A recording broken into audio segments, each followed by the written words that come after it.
আপনি যদি মনে করেন যে আপনার মধ্যে এই লক্ষণগুলো আসছে, আপনাকে রক্ত পরীক্ষা করতে হবে। কী কী রক্ত পরীক্ষা বলে দেবো, তার আগে লক্ষ্য করে দেখুন, হঠাৎ কি মনে হচ্ছে যে আপনার তেষ্টাটা খুব বেড়ে গেছে? আপনার মনে হচ্ছে যে একটু বারে বারে জল খাই?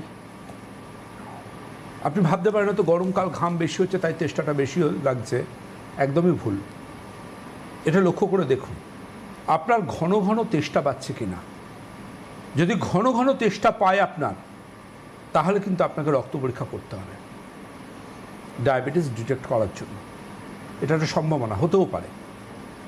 সেকেন্ড যে পয়েন্টটা থাকবে সেটা হচ্ছে, আচ্ছা এরকম হয় কি আপনার বারবার বাথরুম যেতে হচ্ছে এবং আপনি লক্ষ্য করে দেখছেন যে বারবার বাথরুম গেলেও আপনার যথেষ্ট পরিমাণ টয়লেট হচ্ছে, কিন্তু আপনার বারবার বাথরুম যেতে হচ্ছে।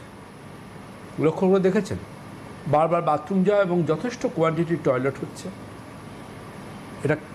এটা হলেও কিন্তু আপনাকে ব্লাড সুগার এসেছে কিনা তার ডিটেকশনের জন্য রক্ত পরীক্ষা করতে হবে।